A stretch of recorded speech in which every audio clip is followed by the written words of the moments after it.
안녕하세요, 사다리TV입니다. 오늘은 제가 멀리 갈 일이 있어서 고속도로를 운전을 하고 있어요. 운전을 하면서 이렇게 여러분들한테 제가 옛날에 투자했던 썰을 좀 풀어줄까 해서 이렇게 구독자 여러분이 옆자리에 앉아있다 생각을 하고 한번 영상 녹화를 해보려고 합니다. 지금 운전은 이 크루즈를 걸어놔서 안전하거든요. 너무 걱정 안 하셔도 되고 제 얘기를 한번 풀어볼게요. 제가 초등학교 때부터 얘기를 해드릴게요. 초등학교 때 친구들이랑 자주 놀던 주공 아파트가 있었어요.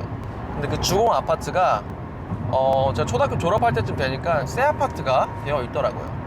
중학교 때 그 등하굣길에 있던 주공 아파트가 있었어요. 제가 졸업할 때가 되니까 또 새 아파트가 되어 있더라고요. 그걸 보면서 뭔가 이렇게 동네가 바뀌는구나 이렇게 생각은 했었어요. 신기하다.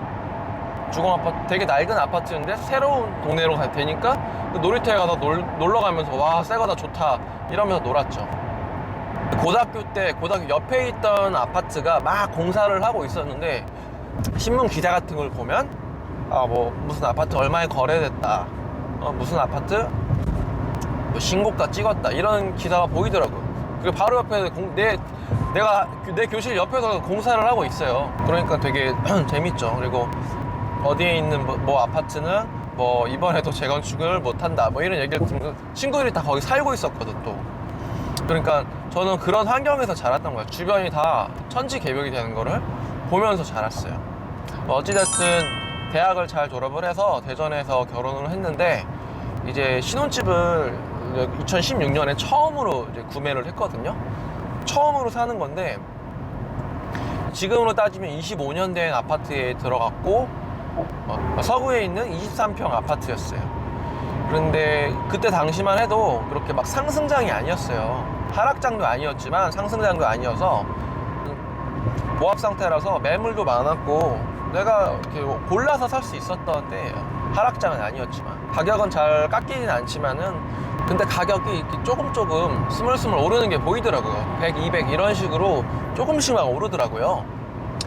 어쨌든 저는 이제 집이 정말 필요했던 거니까 샀는데 그때 디딤돌 대출이라는 게 있었어요.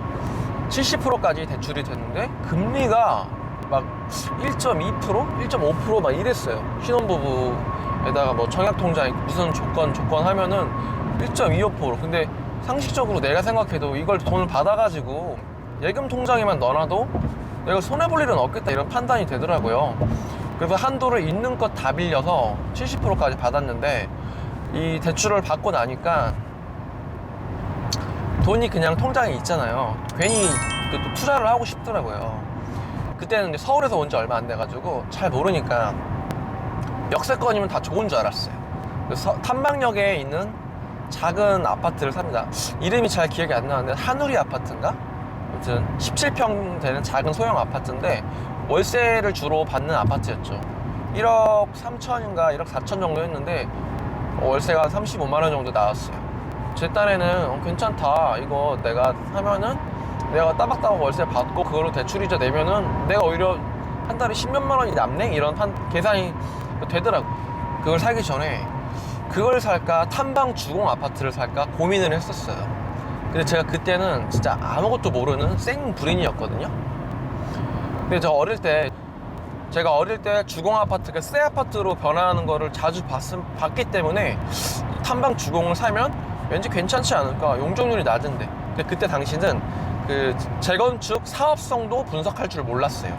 그러니까 뭐 이게 싼지 안 싼지도 모르지, 그냥 될까 안 될까 이렇게 모르고 고민하고 있는데 직접 그 탐방 주공 매물을 와이프랑 같이 보러 갔는데 또 동굴인 줄 알았어요. 진짜로 천장도 막 머리에 부딪힐 것처럼 낮고 깜깜하고 수리도 하나도 안 되어 있고 동네 분위기도 완전 막 깡통 막 굴러다니고, 그 재건축하는 아파트니까 당연한 건데 괜히 그런 분위기가 무서워서 못 산 거죠. 제일 이제 결정적이었던 게 플랜카드가 붙어 있었는데 뭐 탐방 주공 재건축은 재건축이 안 되는 것은 투자자 본인의 책임입니다, 막 이런 플랜카드가 막 붙어 있었어요. 지금 생각하면 비대위, 그러니까 비상대책위원회가 붙여놓은 거겠죠. 그걸 보고 제가 좀 겁이 나더라고요. 잘 모르니까 내가 괜히 투자했다가 제가 또 물리는 경우를 많이 봤거든요. 재건축한다고 했다가 거의 20년을 물려 계신 분을 봐가지고 내가 투자했다가 마음고생하면 진짜 월세도 안 나가고 나 큰일 나겠다 잘 모르니까 투자를 안 했어요.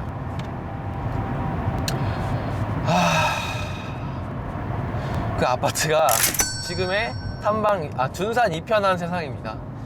이제 거기 대장, 이제 탐방로 대장이죠. 크로바랑 이제 어깨를 나란히 하는 견주는 아주 새 아파트가 되었는데요. 너무 아쉽지 지금 생각하면. 그거 하나만 샀으면 몇 년을 그냥 등 따시고 배 부르게 지냈을 텐데 그걸 안 사고 이상한 역세권 소형 아파트를 샀으니까 바보 같았죠.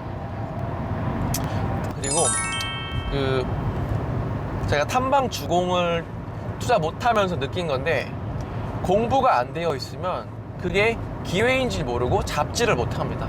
그래서 우리는 공부가 평소에 되어 있어야 돼요. 준비된 자만이 기회를 잡을 수 있다는 걸 깨달았어요.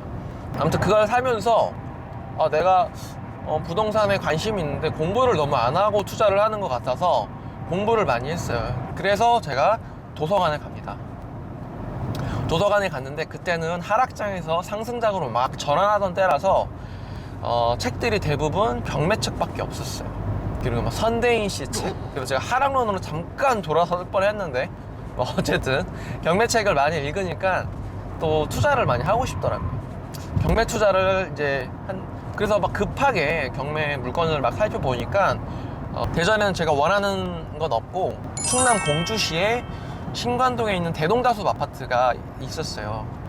임장도 가보고 뭐 밖에서도 보고 했는데 괜찮아 보이더라고. 공주대학교가 바로 앞에 있었기 때문에 수요가 있을 것이다 생각을 하고 시세 조사를 했는데 부동산에서 2억 2천이라 그랬거든요. 분명히 어떤 부동산은 투자하지 말래, 거기 투자하면 망한다고 절대 하지 말래.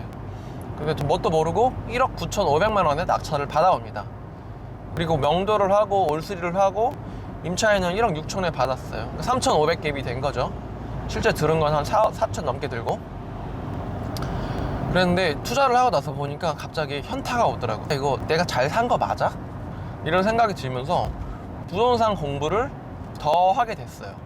그때는 도서관뿐만 아니라 교보문고도 가고 부동산이 왜 오르는지에 대해서 생각을 했죠. 제가 예전에 앞서 영상에서 말씀드린 적이 있는데, 경매 투자를 해서 싸게 사면 좋은데 내가 산 가격보다 시세가 내려가면 그게 아무 의미가 없다.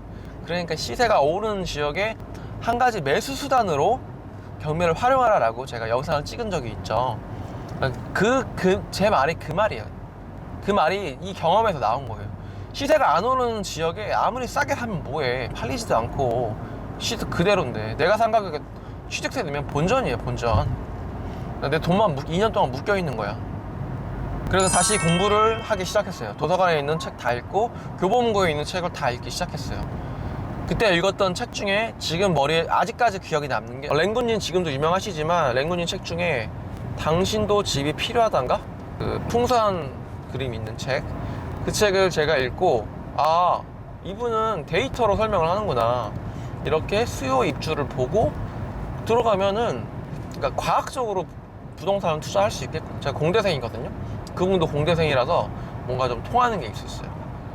이렇게 데이터를 기반으로 투자를 해야 되는구나, 이걸 깨달았어요. 그러고 나서 지금의 그 리치고를 만든 그 김기현 대표님, 그 책도 2016년인가 그때 열심히 읽어보고, 수연님이 쓴 부동산 투자 흐름이 정답이다라는 책이 있어요. 저는 그 책을 아직도 꺼내보는데, 그 지인분들이 책을 추천해달라고 하면 그 책을 가장 먼저 추천을 해드립니다. 어떻게 하면 부동산이 오르는지를 일반 투자자 입장에서 정말 쉽게 설명을 해주셨더라고요. 모든 책에서 이제 김기현 대표님 책도 그렇고 수연님 책에서도 그렇고 대전이 오른데 책에 그런 내용이 있더라고요. 그래서 저는 이제 대학교 때부터 보면은 실행력이 되게 좋았어요. 어떤 책을 보면은 그 책 내용에 있는 걸 꼭 실행을 하려고 했었어요. 워킹홀리데이 책을 보면 나도 할 수 있겠는데? 나도 가고 싶은데? 캐나다 워킹홀리데이 갔다 오고, 부동산 책을 읽으면 나도 이거 투자할 수 있겠는데? 나도 돈 벌 수 있겠다. 이런 생각으로 거의 실행력이 좋아서 바로 투자를 합니다. 부자가 되기 위한 두 번째 조건. 첫 번째는 공부가 되어 있어야 된다. 두 번째는 실행력입니다. 어떤 걸 읽었을 때 또는 어떤 강의를 들었을 때 그래 좋은 건 알겠어, 네 말도 맞아, 네 말이 맞는데 난 안 할래, 이러면 안 된다는 거지. 좋은 게 맞고 그 사람 말이 맞으면 한 번쯤은 실행을 해보라는 거예요.